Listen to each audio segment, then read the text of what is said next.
मुझे पता था कि मैं इंडिया के लिए खेलूंगा, क्या गारंटी थी? तो आपको क्या गारंटी थी कि स्केटिंग खेल के आप वर्ल्ड चैंपियन बनोगे? नहीं, बट एक चीज़ खुशी तो थी मेरे को उसमें। मैं आपकी फीलिंग्स को समझता हूँ, लेकिन एक बाप होने के नाते मुझे ज़्यादा पता है कि मुझे अपने बच्चे से क्या करवाना है, क्योंकि मैं उस दौर से गुजरा हूँ। मैं चाहता था कि तुम क्रिकेट खेलो, क्योंकि उस क्रिकेट का जो ग्लैमर विजन में देख चुका था खेल के इंडिया और वापस आ चुका था। तो ये छोटी छोटी खुशी है ना, मैं बड़ी खुशी की बात करता हूँ। आज देखो कितनी बड़ी खुशी है, आज दुनिया में तुम्हारा नाम है। हाँ, मैं ये समझता हूँ कि पेरेंट्स को ऐसे नहीं करना चाहिए, लेकिन मैं एक डिफरेंट टाइप का पिता हूँ जो अपनी फैमिली को अपने हिसाब से बच्चों को चलाना चाहता है, और वो चीज़ को माने या ना माने, इंशाअल्लाह मैंने खुदा की फजल से वही पौधा लगाया जो बहुत बड़ा पेड़ बना है। अब हाँ, किंतु परंतु तो होती रहेगी, ये तो सारी जिंदगी होती रहेगी। जब मैं जीता अपनी रेस, जब आपने मेरा गोल्ड और स्केट्स उस दिन रात को फेंक दिए जीतने के बाद, तो एज अ सन मैं ये सोचा था कि मेरे फादर मुझे अप्रिशिएट करेंगे कि मैं गोल्ड जीत के आया हूँ। बिकॉज इन योर बुक ना तो सिल्वर ना तो bronze, gold was winning a big thing. And जब आपने मेरे स्केट्स और मेडल फेंक दिया तो I felt very hurt. I felt कि आपने मेरी जीत को अप्रिशिएट नहीं किया। मुझे पता था कि अगर मैं यूवी को टेनिस खिलाऊंगा तो बहुत बड़ा टेनिस प्लेयर बनेगा, अगर वो स्केटर बनेगा तो बहुत बड़ा स्केटर बनेगा। तो सारी की सारी जो एनर्जी थी मैं उसकी क्रिकेट में ही लगाई। वो मेरा थॉट था और मैं चाहता था, और मैंने जो किया अपनी मर्जी से किया। ये सडनली यहाँ बैठ के याद आया, मैं दोबारा आया स्केटिंग रिंग। पता है, मेरे फादर को बताना नहीं था कि मैं दोबारा स्केटिंग कर रहा हूँ, और मैं यहाँ के बैठ गया। रेस हो रही थी और मैं रेस में पार्ट लेने में मैं इतना डर गया, मैंने कहा अगर मेरा बाप दोबारा आ गया ना तो पिटाई होगी। मैं रेस छोड़ के यहाँ के बैठ गया, मैं वॉच द फुल रेस। ऐसा खौफ होना चाहिए। पुराना घर, पुरानी यादा। देखो, यहाँ पे तुम पैदा हुए, यहाँ पे तुम बड़े हुए, इसी घर में रह के तुम इंडिया खेले। ਇੱਥੇ ਤੁਸੀਂ ਬਾਉਂਸਰ भी बड़ी मारी है। बढ़िया बाउंसर यहाँ रहता हूँ। This path was chosen by my father for me. वो चाहते थे कि वो अपने सपने मेरे करियर से पूरे कर पाए जो वो नहीं कर पाए। जब आप बच्चे को पैदा करते हो, खुदा से मांगते हो, तो अपने खजाने से एक बहुत खूबसूरत चीज को, गिफ्ट को आपको देता है। और जब ये चलने लगा था तो मुझे लगा कि वो एक स्पोर्ट्समैन है। और सिंस मैं इंडिया के लिए क्रिकेट खेल रहा था, मैंने क्रिकेट खेली, तो ऑब्वियसली हर पिता चाहेगा कि वो अपने पिता के नक्शे कदम में उसका बेटा चले। पुराने घर में आया, बट आई थिंक मेरी फादर की यादें यहाँ आज भी ताज़ा है यहाँ पर। आई थिंक मेरी फादर की फोटो लगाई है सबने।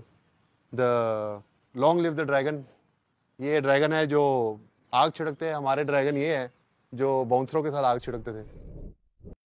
ये वो फेमस बैकयार्ड जहाँ आपने गार्डन निकाल के और सीमेंट लगा दिया था, फ्लड लाइटें लगा दी थी, और मम्मी ने आपको बोला कि मेरे बेटे को चोट लग सकती है, और आपने बोला कि हमारे बीच में आज के बाद कभी मत आना। ठीक है, तो आपको याद है वो बातें? हाँ याद है।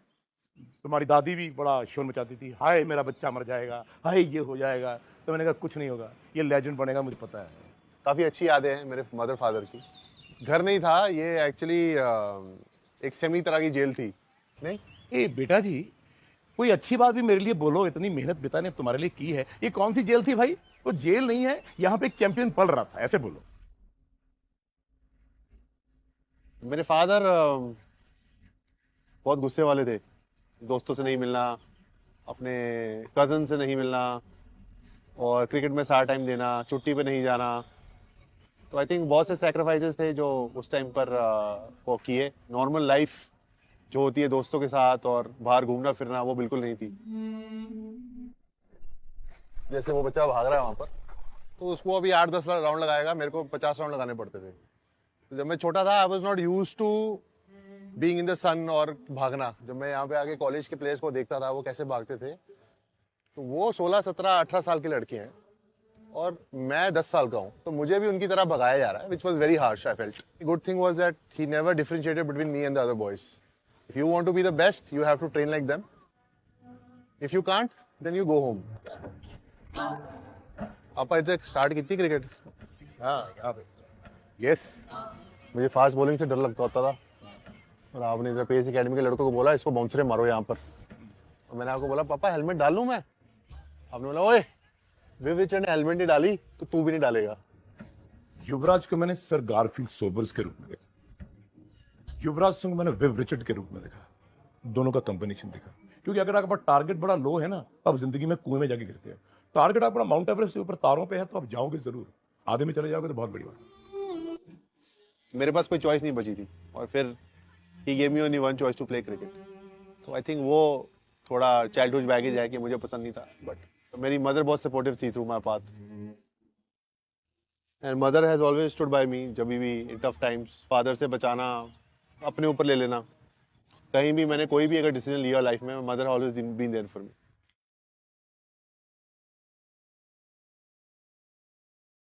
जब एक पेरेंट बहुत स्ट्रिक्ट होता है दूसरे को तो ढीला होना ही पड़ता है। तो मैं तो इसके साथ बहुत ही ज़्यादा लीनियंट थी। मैं कहती थी तू जो मर्जी कर, तूने क्रिकेट खेलनी है और अगर तूने पढ़ाई नहीं करनी तो कंप्यूटर कर ले, कल को कम से कम तेरे पास कोई चीज़ तो है फॉल बैक करने के लिए। तो मैंने कभी उसको ऐसे प्रेशराइज नहीं किया। माँ तो हमेशा अपने बच्चे की खुशी चाहती ही है। मामा आपका सुपरस्टिशन क्या होता था मेरे मैच से पहले? सुपरस्टिशन मैच से पहले नहीं होता था, मैच के बीच में होता था कि तेरे को बैटिंग करते ना देखूं। जैसे ही मैं अगर बीच में आ गई तेरे को बैटिंग देखते तो तू आउट हो जाता था। ये किस तरह का सुपरस्टिशन है? मैंने अपनी मदर को बहुत बारी बोला कि आके मेरा मैच देखो, और जब की भी बार वो मैच देखने आई है और अगर मैं बैटिंग करने आया तो मेरी माँ मैच छोड़ के भाग जाती थी और जहाँ भी भगवान की फोटो होती थी वहां जाके नीचे बैठ जाती थी। तो I think that is my mother superstitious. और जैसे ही मैं वापस आती थी अगर मैं बीच में आके देखने लगी थी वैसे ही आउट हो जाता था। ये मेरी बहुत बड़ी सुपरस्टिशन थी, हमेशा ये हुआ।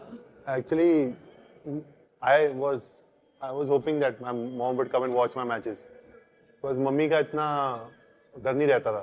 मुझे पता था कि mama will get nervous but she enjoyed, but I would not enjoy if my father came and watch my game. वो एक्स्ट्रा प्रेशर रहता था। So I was happy with my mother coming and watching the game.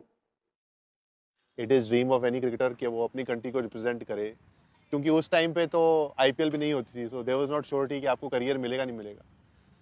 तो वहाँ से cricket खेलना, you know, winning India under 19 world cup, than playing for India was a big dream come true.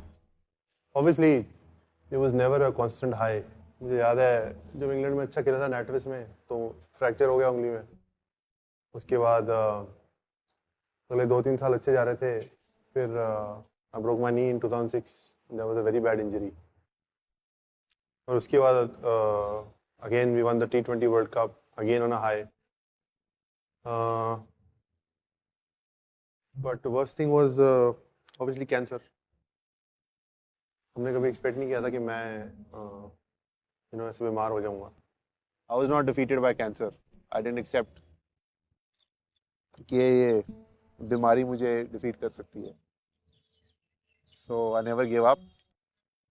वो moments बड़े वो होते थे कि मैं तुझे दिलासा दूं कि खुद को दिलासा दूं, और तू किसी से बात नहीं करता था उन टाइम्स पे, स्पेशली जब तू ड्रॉप हो जाता था। और अगर कोई भी तेरे को दिलासा देने की कोशिश करता था तो मम्मी मेरे को बोलता था, मम्मी मेरे को ये झूठे मूठे दिलासे मत दो। तो उस टाइम समझ नहीं आता था मैं क्या बोलूं तुझे कि कैसे, how I can be your strength. और वो एक ही तरीका था that I could only pray for you at that time, for God to give you strength. बहुत ज़्यादा सारी टफ मोमेंट्स थी, but I think we come out of it and God has been kind. I own everything to my mother and father and my गुरुजी, जिन्होंने मुझे हमेशा सही रास्ते पे कोशिश की। आई थिंक ये 3 लोग बहुत ही इंपॉर्टेंट है मेरी लाइफ में, जिनके करके मैं इतने साल क्रिकेट खेल पाया हूँ। बिंग युवराज सिंह के भाई अच्छा लगता है और भाई का भी नाम जैसे रोशन हुआ है, बहुत अच्छा। टीवी पाजी के लिए मम्मा और मैं बहुत प्राउड है और पूरी दुनिया मतलब तालियां मारती है। And I all the best you be what you do. Top 3 moments in my career would be definitely winning the 2011 World Cup, hitting 6 sixes, and probably scoring my first Test 100. I think these 3 moments would be very special to me. I still remember the noise that we had that night when we were about to win and Dhoni hit that 6. I don't think that moment is ever going to come back in my career because this is it for me. You always have to move forward in life and I think this is the right time to go. This is the ground where I experienced the best high of my career and no better place to end it.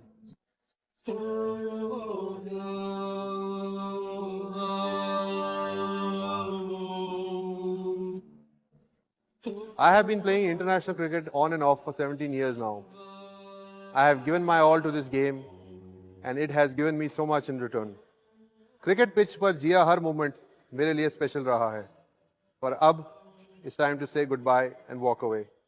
It was a great roller coaster ride and a beautiful story, but it has to come to an end.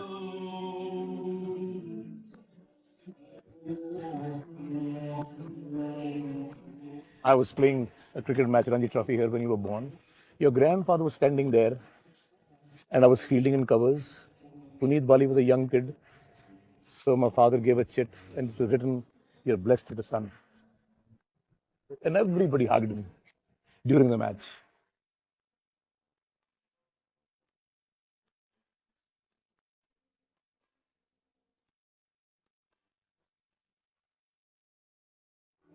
Reliving all this is very important because I think closure बहुत important था मेरे career में कि मुझे close कैसे करना है यहाँ पे आना going to the places where I started cricketing when I was growing up and remembering all the moments they were very beautiful and they put a smile on my face.